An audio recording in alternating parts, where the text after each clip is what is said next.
Okay, let's get into this. I want you to, for a second, just go on a little mental journey with me. All right, I'm with you. I want you to picture a scenario that I think is going to feel, well, uncomfortably familiar for a lot of people listening to us right now. I'm bracing myself. This sounds like it's going to hit close to home. It's a Tuesday afternoon, and I'm specific about that. It's not a Monday where you still have the whole week. It's not a Friday where you can almost taste the weekend and the pressure is kind of off. No, Tuesday is the engine room. It's when the real work is supposed to happen. It's the engine room of the week, exactly. It's maybe 2:3 p.m. You are sitting at your desk. You've got that cup of coffee, but it's gone cold. Oh, the cold coffee. That is a very, very bad sign. It's the universal sign of what our sources call operational drag. You haven't taken a sip in, what, 45 minutes? Because you can't. You're too busy putting out fires. You look at your screen, and the inbox, it's not just filling up. It feels like it's actively fighting you, like it's refilling faster than you can physically move your mouse to click and archive the junk. And the phone lines are probably blinking. The phone lines are lighting up. The little chat widget on your website is flashing that aggressive red color, demanding your attention right now. It's the modern soundtrack of entrepreneurial anxiety. Yeah. Just a chorus of notifications. It really is. And in the middle of all that noise, you have this sinking feeling in your stomach, this realization. That you're not doing the real work. Not at all. Yeah. The actual work, the thing that generates revenue, that big strategy document, the partnership deal you were supposed to draft, the very reason you started this business in the first place. Where is it? It's sitting in a pile of papers in the corner of your desk, totally neglected. You are just drowning in a sea of inquiries. You're playing goalkeeper instead of being the captain of the ship. It's the classic paradox of growth, isn't it? It's the entrepreneur's dilemma. You become a victim of your own success, of your own traction. You wanted customers, you got them, and now the administration of those customers is preventing you from actually serving them or getting new ones. Right. And conventionally, when you hit this wall, this Tuesday afternoon wall, it feels like you're faced with a binary choice. It's strictly door number 1 or door number 2. And neither of those doors usually looks all that appealing. Not at all. Let's look at door number 1. You hire domestic staff. You get someone local, maybe a executive assistant in New York or a customer service person in London. Okay.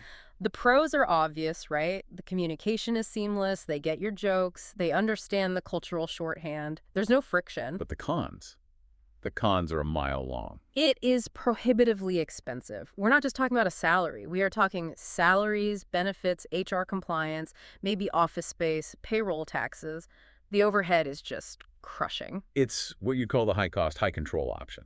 And for a small or medium-sized business that's trying to grow, that kind of fixed overhead could be a death sentence before you even get off the ground. So you slam door number 1 shut. You look at door number 2. This is the cheap offshore option. Ah, yes, the siren song of the gig platforms. Exactly. You go to a platform, you know the names, you find someone who says they can do it all for $3, maybe $4 an hour. The price is right. On paper, it looks perfect. On paper. But then what happens? You're up at 2 in the morning your time, trying to explain a basic cultural nuance over a crackly video call. You're dealing with constant communication breakdowns. You're fixing errors that they shouldn't have happened in the first place. That's the low-cost, high-chaos option. You think you're saving money on the invoice, but you're paying for it with your own time, your own sanity, and probably the quality of the work. 100%. But, Yep. And this is the entire reason we're doing this deep dive today, the research stack we have in front of us, it suggests there's another way, there's a third option. A third door, so to speak. A third door, and the concept is fascinating. It's called cultural nearshoring. Cultural nearshore. It's not a term you hear every day. It isn't. And specifically, we're going to explore this whole idea by taking a really close look at one company that seems to embody it, a South African managed agency called VA Connect. And that's pronounced VA Connect, saying the letters. VA Connect. So the mission for us today is to figure out if this claim actually holds water. Can you really solve that productivity crisis, that Tuesday afternoon nightmare, without the quality compromise you get with traditional outsourcing? Is there really a sweet spot, a genuine middle ground between prohibitively expensive local talent and chaotic, cheap offshore help? That's the question. But to answer that, I think we have to take a step back. Before we even talk about hiring or solutions, we have to properly diagnose the problem. we have to talk about something the sources call the economics of silence. The economics of silence, that sounds ominous. It is ominous Right. because I think most business owners, they frame the problem completely wrong. They obsess over the cost of hiring. Can I afford $2,000 a month for help? Right. That's the number they see leaving their bank account. Exactly. But they almost never sit down and calculate the cost of not answering that phone, the cost of that silence. The cost of the unanswered inquiry, let's start right there, because the sources we have, I mean, the numbers are, frankly, kind of terrifying. They're brutal, and it's what an economist would call an invisible cost. It doesn't show up on your balance sheet as a line item that says money lost this month. Yeah, it just shows up as revenue that never happened, as growth that stalled. Precisely. So let's get into the data. There was a major study by Inside Sales, this is from 2024, analyzing customer response times across thousands of businesses. They found that if a potential customer has to wait more than 1 hour, just 60 minutes, for a response to their initial inquiry. Okay, 1 hour. That feels almost reasonable to me. It feels reasonable, but the data says otherwise. That customer is 60% less likely to convert. Wait, say that again? 60.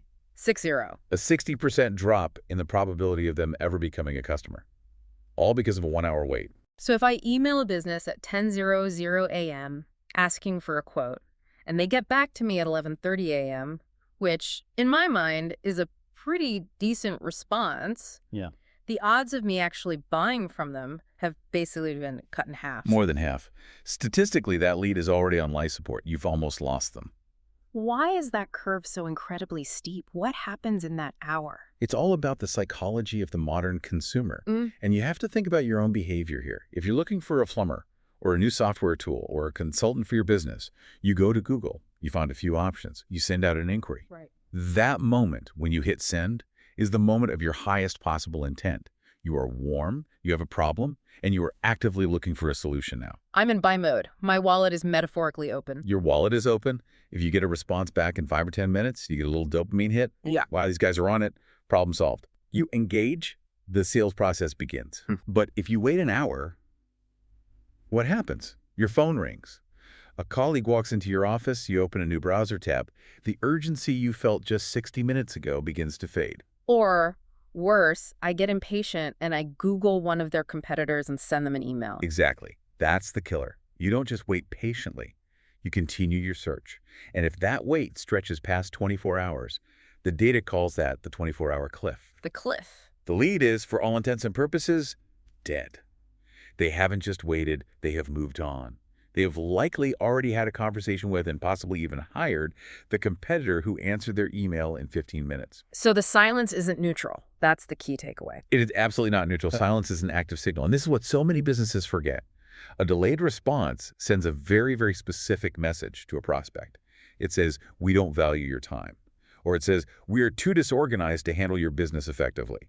Neither of which is a great first impression. There's a stat here from Gartner, this is using 2022 data, that just paints this on a massive scale. It says companies lose, get this, approximately $75 billion annually due to poor customer service. $75 billion. That's with a B. And it's specifically from churn losing existing customers and lost sales, which is what we're talking about now. It's a staggering number. It's almost too big to comprehend. It is. But you have to bring it down to the micro level. For a small business listening to this, that $75 billion might look like 5 or 6 missed contracts over the course of a year. Just 5 people who emailed you, were ready to buy, didn't hear back fast enough, and just went elsewhere. For a small company, 5 or 6 decent contracts is the difference between having a profitable year and having to lay someone off. It's the difference between profit and loss. It's Yes. that critical. There's another finding in our notes here from the Harvard Business Review that's worth highlighting. They found that firms that contacted potential customers within 1 hour of an inquiry were 7 times more likely to actually qualify that lead. 7 times. Not just convert them, but even get to the stage of having a meaningful conversation with them. 7 times more likely than a company who waited just 1 hour longer. So it's an exponential decay. The first hour is brutal, and it just gets worse from there. So speed, then. It's not just a nice to have. It's not just good service. In the modern web, it is the primary driver of conversion. I think that's exactly right. In a digital world where anyone can build a beautiful website and look professional, speed becomes the proxy for competence. It's the tiebreaker. If you're fast, people subconsciously assume you're good at what you do. If you're slow, They assume you're incompetent. But here's the problem, and this brings us right back to that Tuesday afternoon desk. To achieve that kind of speed, to be able to answer every email in 10 minutes, you need humans, you need bodies. You need bandwidth. And if you're the business owner and you are trying to be that person yourself, You burn out. It's inevitable. burn out hard, and you enter what the sources call the burnout cycle. Yes, and they have data on this for the support industry specifically. Hmm. It says 59% of call center agents are at high risk of burnout. 87% report high levels of stress on the job. And if you're a solo founder or a small business owner handling your own support, you are essentially a call center of one. So the stats apply directly to you. You're the entire call center. Yeah. And that creates this vicious downward spiral. Let's play it out. How does that cycle work? Okay, so it starts here. Your response times are bad because you're understaffed and you're completely overwhelmed. You can't keep up. Step 1. Step 2, because you're slow, your customers get annoyed. They get angry. So now when you finally do get to their email in the inbox, you're not dealing with a happy prospective customer. You're dealing with someone who's already frustrated. Which immediately spikes your own stress levels. Nobody likes dealing with angry people. Right. Dealing with that hostility is emotionally draining. It's exhausting. Mm-hmm. So your stress goes up. That increased stress leads directly to burnout. You start to dread opening your inbox. I know that feeling. And burnout leads to turnover. If you have staff, they quit. The job is too stressful. If it's just you, you quit. In other ways, you disengage, you stop caring as much. And now you're even more understaffed or less engaged, which means your response times get even worse. And the customers get even angrier, and the cycle just accelerates and feeds on itself until the whole system breaks down. And turnover is so expensive. We're not just talking about the emotional headache of having to find a new person. This is a real financial hit. A massive one.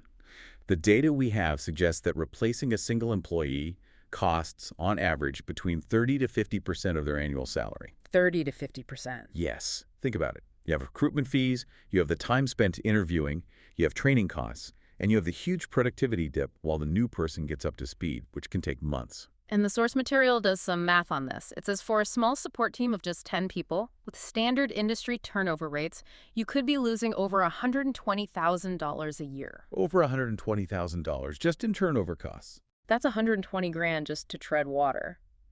You're not growing the business with that money. You're just plugging the leaks in a sinking ship. Exactly. So this brings us right back to the original dilemma. You know you need help. You know you need that speed. You know you can't do it all yourself without burning out.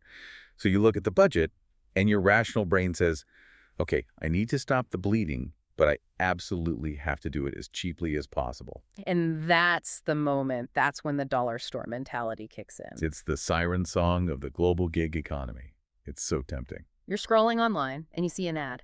Hire a rockstar virtual assistant for just $3 an hour. And you think to yourself, this is it, problem solved. For less than the price of my cold cup of coffee, I can have my entire life back. It seems like a magic bullet. But what we really need to do now is debunk the myth of the cheap BA. Because what looks cheap on an invoice often turns out to be incredibly expensive in reality. Let's start with the most obvious point of friction, the communication gap. Now, to be clear, most VAs you'll find on these platforms, they speak English. So what is the actual gap we're talking about? This is a really critical distinction the sources make. It's the difference between English proficiency and cultural fluency. They are not the same thing. Okay, break that down for us. Proficiency versus fluency. English proficiency means you know the vocabulary and you know the grammar. You can pass a written test. You can construct a grammatically correct sentence. The cat sat on the mat. It's technically perfect. Got it. Cultural fluency is a whole different level. It's understanding context, idiom, subtext, tone, and strategic intent. It's understanding what's not being said. Can you give us a real-world business example of where that difference would show up? Absolutely. Let's take a very common piece of American or British corporate speak. A manager says to their assistant, we really need to move the needle on this KPI this week. Okay, yeah. Standard stuff. We probably say that all the time. We do. Now, a culturally fluent person, someone who grew up in the US, the UK, Australia, Canada, South Africa, they understand what that phrase actually means. It means this is a top priority. Drop what you're doing. I need to see measurable progress by Friday. And there's a huge sense of urgency attached to this. It is a direct call to action wrapped in a polite idiom. Yeah. Exactly. But someone who only has English proficiency, they hear the individual words, needle, move, key performance indicator. They might take it literally or just not get the weight of it. Precisely. They might understand that it's an idiom, but they miss the strategic urgency entirely. They don't feel the implied pressure. So they might file it away as a to-do item for Thursday afternoon, not realizing you meant, I need you to drop everything else and focus on this right now. And then you, the business owner, are frustrated on Friday when the needle hasn't moved, and they are confused because they thought they were doing what you asked. It's a classic miscommunication. And it's not born from incompetence, but from a cultural gap. And then there's another deeper layer to this that the sources discuss, which is the concept of power distance. Power distance. Okay, I remember this from like a sociology class in college. How does it apply to outsourcing? It is a massive, and I mean massive, factor. Hmm. In many of the traditional outsourcing hubs, places like the Philippines are often cited, there's a high power distance culture. What that means is that there's a very strong, deeply ingrained cultural respect for hierarchy. Which, on the surface, sounds like a good thing. You want your employees to be respectful. You do, but in a fast-paced, iterative business environment, it can be fatal. In these high power distance cultures, it is often considered rude or disrespectful for a subordinate to question a superior. So asking for clarification is seen as a negative. It can be. It's seen as implying that the superior was unclear in their instructions, which could cause the superior to lose face. So to be respectful, the subordinate will often not ask for help, even when they are confused. So they're actually trying to be polite by not asking questions. Exactly. So you, the American entrepreneur, give an instruction that's maybe a little vague or missing a key piece of information. A US-based employee would immediately say, hey, wait a minute, this doesn't make sense. What do you mean by this? Right, they'd challenge it. But a VA from a high-power distance culture might just say, yes, sir, I understand, and then go off and try to guess what you meant. Because they don't want to offend you by pointing out that your instructions were bad. Right. And of course, if they guess wrong, the work is done incorrectly. Then you find the error. You get frustrated, you have to spend your own valuable time fixing it. And suddenly that $3 an hour rate doesn't seem so cheap when you factor in the 2 hours you spent on a Saturday morning completely rewriting the report they submitted. It's death by 1,000 paper cuts. Each individual error is small, but they add up to a massive drain on your time and energy. A huge drain. And then you have the simple, brutal math of geography, the time zone problem. The collaborative nightmare, as you called it. It really is. If you're based in New York, for example, and you hire someone in Manila, you're looking at a 12 or 13-hour time difference. You are on the literal opposite side of the clock from them. Exactly. When you're starting your workday, they're ending theirs. Now, people try to sell this as a feature, don't they? The whole work while you sleep model. Wake up in the morning and all your work is magically done. Which, to be fair, can work for a very narrow set of tasks. Things that are highly repeatable and require zero judgment or clarification. Like basic data entry or transcription of a clear audio file? Exactly. But for anything complex. For customer support that requires real-time decision-making. For any task that might require a follow-up question, it is an absolute nightmare. Because meaningful collaboration requires overlap. It requires a shared window of time. You need to be able to talk to each other in real time. You do. Let's play it out. It's 2:000 p.m. your time. You email your VA a simple question. Hey, for that report, did you mean to use the Q2 sales file or the Q3 sales file? A 5-second question. A 5-second question. But they're asleep. They won't even see that email for another 7 hours. They wake up, they answer it at what is 3:00 a.m. your time. You don't see their response until you log on the next morning at 9:00 a.m. So a simple clarification that should have taken 10 seconds has now caused a 24-hour delay in the project. The feedback loop is fundamentally broken. You cannot iterate, you can't brainstorm, you can't collaborate. You are just throwing tasks over a massive wall and hoping to God they land correctly on the other side. And on top of all that, you have the freelance instability factor. When you go to a platform like Upwork or Fiverr, you're not hiring an employee, you're engaging with the gig economy. And in the gig economy, the worker's primary loyalty is to themselves, as it should be. They're trying to maximize their own revenue. This means they often have 5, 6, maybe even 7 clients they're juggling at once. So you're not their priority. You're one of many.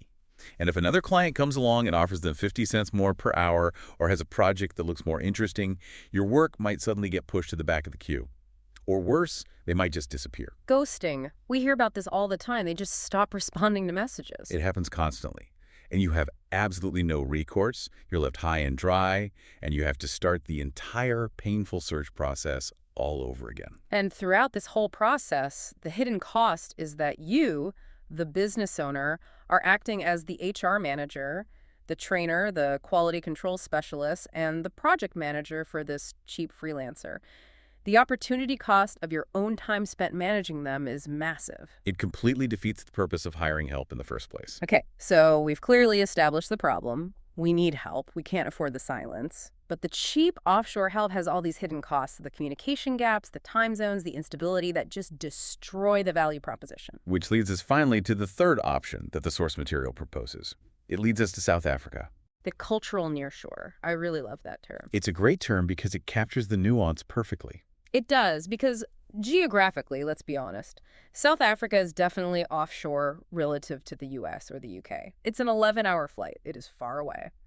But culturally, the argument is it's right next door. Let's break down exactly why that is, because there are a few key pillars to this argument. The first and most obvious one is language. Right. South Africa has 11 official languages, which is fascinating in its own right. But for the purposes of business, English is the lingua franca. It's the language of government, of higher education, of commerce, of media. It is the default operating system of the entire country's professional class. Precisely. And the accent, which is an important but often overlooked factor, is frequently described in the sources as neutral accented. It's very crisp, it's very clear, it's highly comprehensible to both American and British ears. There's no heavy cognitive load required to understand what's being said. But you said earlier it's about more than just proficiency. It's about the cultural fluency. How does South Africa stack up there? This is where it gets really interesting. Because of its history, South Africa has been consuming Western media for decades. They watch American movies. They watch British television shows. They follow the Premier League. They listen to American pop music. So they get the references. They get the references. They understand the idioms. They understand sarcasm. They get the subtle humor. There's a shared cultural context. So when you say something like, let's not boil the ocean on this, or you make a reference to a character from a popular TV show, they know exactly what you mean. The friction is gone. You don't have to spend half your day translating your own culture for your assistant. Yeah. You can just communicate like a normal human being. Okay, that's a huge one. But what about the time zone? We just spent a lot of time bashing the 12-hour gap with Asia. How does South Africa compare on the clock? This is arguably the biggest logistical advantage, especially for anyone listening in Europe or on the U.S. East Coast. South Africa is in the GMT+2 time zone. GMT+2. Okay, so let's translate that. For our listeners in the UK or most of Western Europe. It's essentially a domestic time zone. Depending on daylight saving time, it's either a 1-hour difference or no difference at all. You get a full 8-hour business day overlap. That is massive. That means you are literally working your 9 to 5 right alongside them. And for the U.S. East Coast, New York, Miami, Boston, you get a fantastic 7 to 8-hour overlap in your working days. That means you get 3 to 4 hours of shared real-time working hours every single morning. Which is the most crucial part of the day. You can have a Zoom call at 9 a.m. your time to plan the day. You can Slack back and forth with questions. You can fix problems in real time before your VA even signs off for their day. Exactly. You are not waiting 24 hours for a simple reply. You're not throwing tasks over a wall. You are actively working with them in a collaborative partnership. The sources also make a point to touch on the legal and educational alignment, which I found interesting. Yes, this is an aspect that's often overlooked in the outsourcing calculation, but it's crucial for things like data security and risk management. South Africa has a robust legal framework called POPI. That's POPIA. Right, the Protection of Personal Information Act. And the key thing to know is that it was modeled directly on Europe's GDPR. Which is considered the global gold standard for data privacy and protection. It is. So what that means is that a culture of data protection is already built into the business environment. It's not an afterthought you have to train someone on. They understand the importance of handling sensitive customer information correctly. And from an education standpoint. You're looking at a country with a very strong tertiary education system.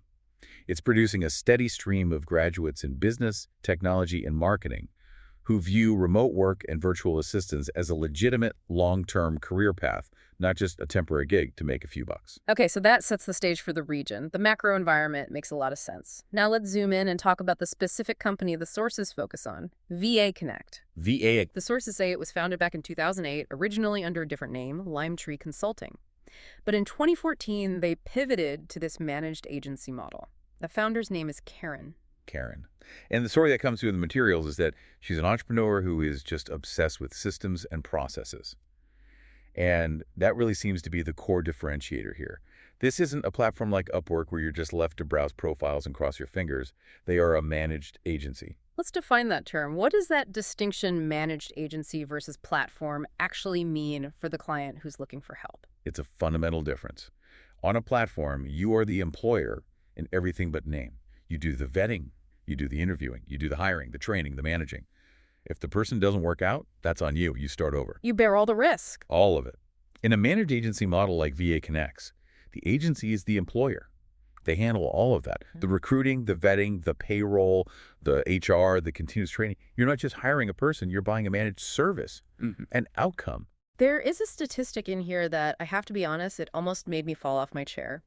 They claim to have delivered over 250,000 hours of service with only 2 bad reviews on record. Which, if you do the math, is a 99.999% satisfaction rate. That is statistically improbable. I mean, in any service business, over that many hours, things are bound to go wrong sometimes. It's a wild number. But when you start to dig into how they operate, into their systems, it begins to make a little more sense. Their whole philosophy seems to be systems over chaos. Break that down for us. What are these systems they have in place? Well, it starts right from the very beginning with the client intake. They don't just ask you for a job description and then send you a body. They start with what they call a strategy-first diagnostic meeting. So they're acting like consultants. In a way, yes. They want to understand why you need these tasks done. What's the business goal? What's the context? Then, after they understand that, they do the matching. And they're not just matching on skills like, can this person use QuickBooks? They're matching on cultural fit and personality. So they're playing matchmaker to make sure the relationship works. They're trying to build a long-term partnership. But the real secret sauce, I think, is the infrastructure they build for every single client. They create what they call standby and handover libraries. Standby and handover libraries. What on earth is that?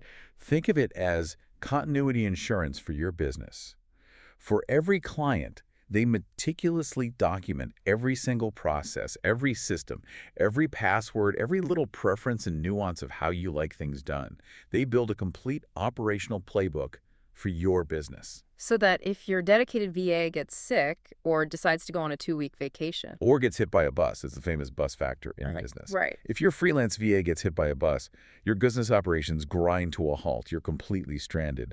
In the VA Connect model, because they have that handover library, a fully trained backup team member can step in immediately, read the playbook, and keep the lights on without you skipping a single beat. That is a massive form of risk mitigation that you just don't get with a freelancer. It's the difference between renting a car and hiring a full-service limousine company.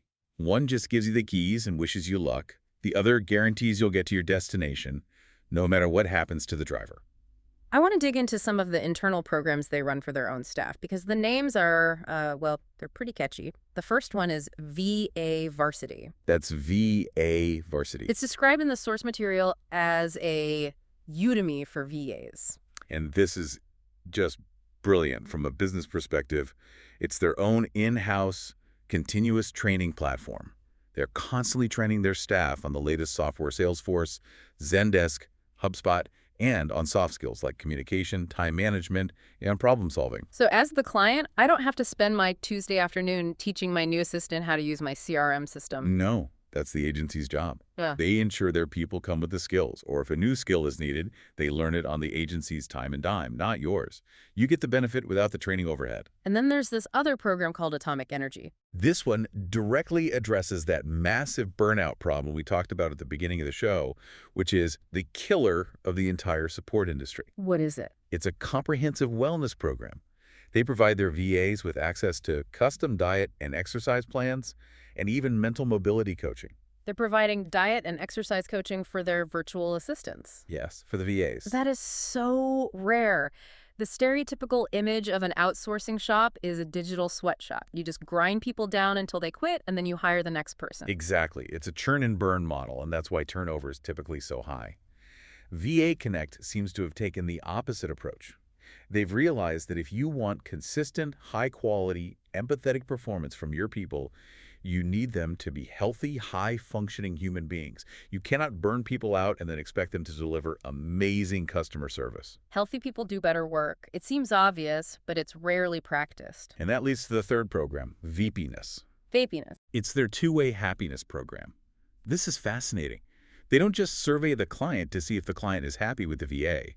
They also discreetly monitor if the VA is happy with the client. That is a really interesting twist because let's be honest, bad clients exist. Oh, absolutely. We've all probably been a bad client at some point when we're stressed or unclear.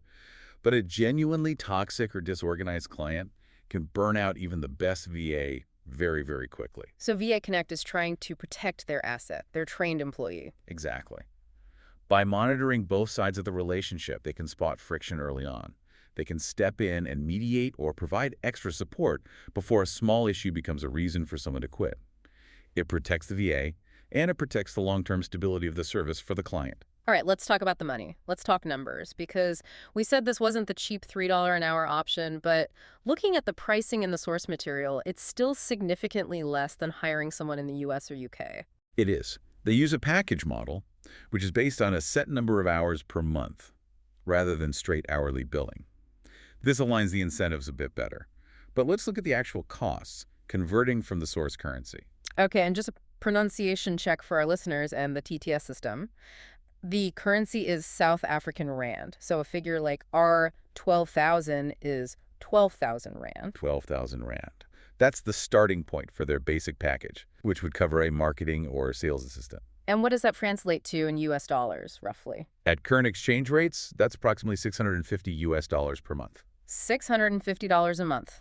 For a dedicated, trained professional in a managed system, that's incredibly affordable. It's remarkable value when you consider the infrastructure behind it. What about their half-day package? That comes in at 20,000 rand a month, which is about $1,090. And their most popular, the full-day package. That's about 150 hours a month, a full-time equivalent. That one is 250 rand, which translates to roughly $1,750 per month.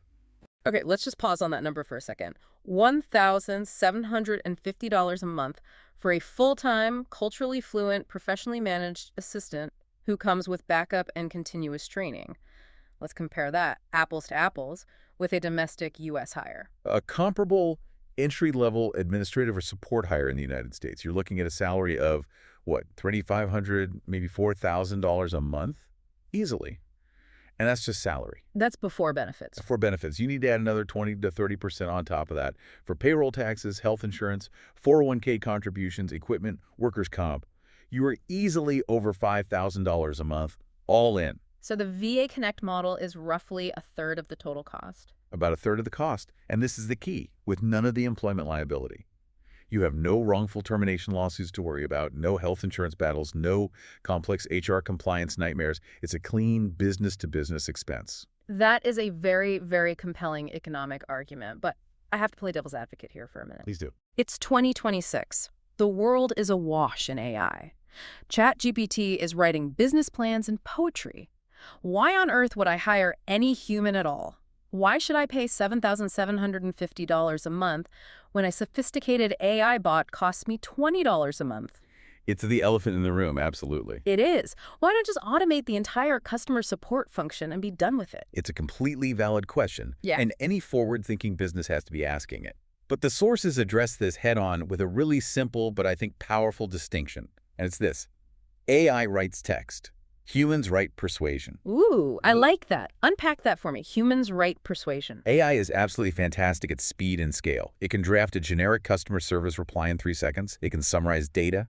It can pull facts from a knowledge base. It's a phenomenal productivity tool. But what it struggles with is what psychologists call theory of mind. I mean, It struggles to genuinely understand and replicate human emotion. It struggles with genuine empathy. It cannot read the frustration between the lines of a customer's angry email. that is so true. I've received AI-generated customer support emails that are grammatically perfect. I mean, way better grammar than I have. But they are completely infuriating because they don't actually acknowledge why I'm upset. They just state a policy. They're soulless. They are technically correct, Yeah. but emotionally disconnected. And the data backs this up.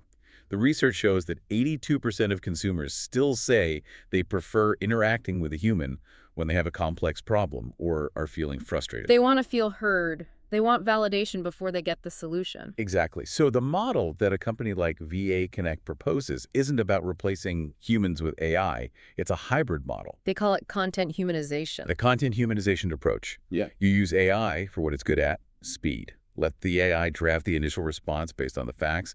That saves 90% of the time. But then the South African VA, who has that cultural fluency we talked about, reviews it. So they're the editor. They're the human layer. They tweak the tone.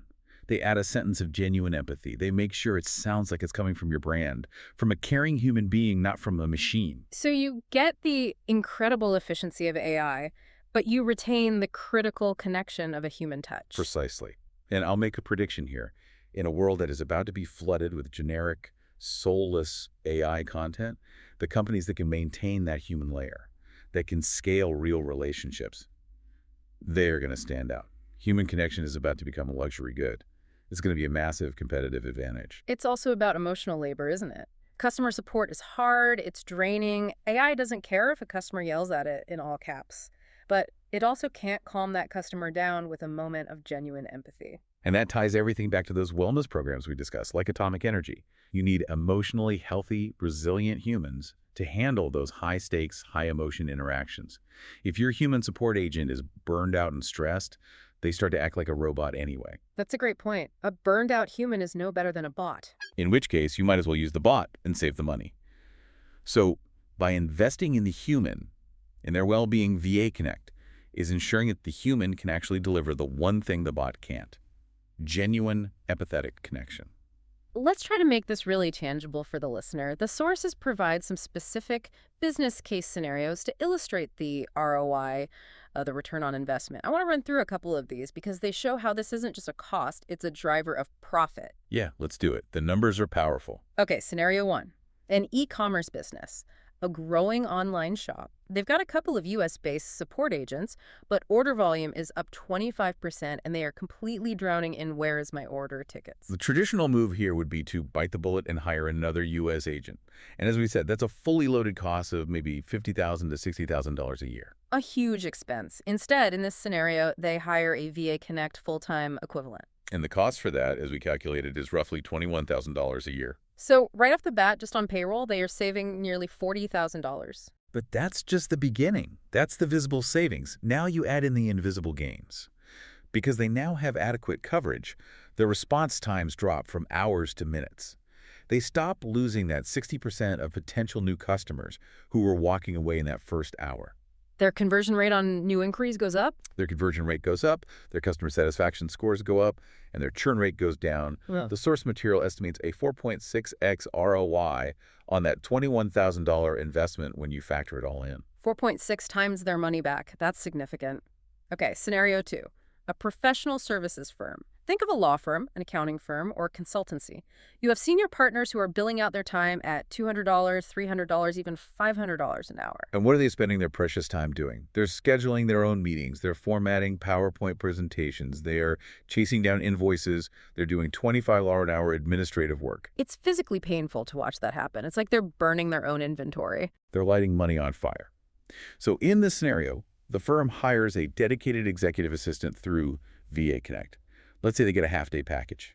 Okay, so that's a cost of about $13,000 a year. Right, and let's be conservative and say that EA frees up just 10 hours a week for one of the senior partners. 10 hours a week, and that partner bills at, say, $200 an hour. So 10 hours a week at $200 an hour is an extra $2,000 a week in billable time that can now be sold to clients. And $2,000 a week is, what, $100,000 over the course of a year? It's $100,000 a year in recovered billable time, all for a $13,000 investment. That's almost an 8x ROI. The source puts it at 8.8x ROI. It's a complete no-brainer.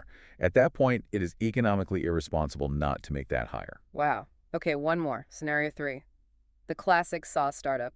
Two founders in a garage, they've built a great product, but they are spending half their day answering support tickets instead of writing code and building the product. This is the classic startup death trap. If the founders are doing customer support, then nobody is improving the product. And if the product doesn't improve, the company dies. So they bring in a hybrid sales and support VA from VA Connect. Right. So this person now handles the basic support tickets, which reduces customer churn and frees up the founders. But because they have that cultural fluency, they can also do more. They can qualify incoming sales leads, they can schedule product demos, they are both protecting existing revenue and generating new revenue. The ROI on that is calculated at around 4.7x, but honestly, as the source notes, the true value of the founders getting their time back to actually build the company, that's almost incalculable. It's the difference between success and failure. It really highlights that concept of opportunity cost we talked about at the very beginning. The cost isn't what you pay for help, it's what you lose by not having it. Precisely. There's another strategic point the sources make that I think is really important, and that's about flexibility. Yes, scalability as a strategy. If you hire a full-time W-2 employee, you're essentially married to that cost.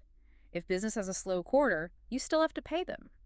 And if you have to let them go, it's a nightmare for morale and it's legally complicated. With a managed service like VA Connect, it's a flexible contract. You can scale up for a big product launch. Hey, I need 150 hours this month, all hands on deck. And then the next month when things are quieter, you can say, okay, let's dial it back down to an 80-hour package. You cannot do that with a traditional employee. Not without completely destroying your company culture and facing potential legal challenges. This gives you an operational agility that's impossible with a fixed-cost workforce. And the last point is speed to productivity. Finding a good freelancer can take weeks. Hiring a domestic employee can take months. The whole process is a slog. VA Connect, because of their systems and their bench of trained staff, claims they can have a productive VA integrated into your business in 1 to 2 weeks. 1 to 2 weeks versus 2 to 4 months. That's a massive difference in how quickly you can solve that Tuesday afternoon problem. It's the difference between putting out the fire now and letting it burn for another quarter. So, okay, let's bring this all together. Let's summarize the journey we've been on.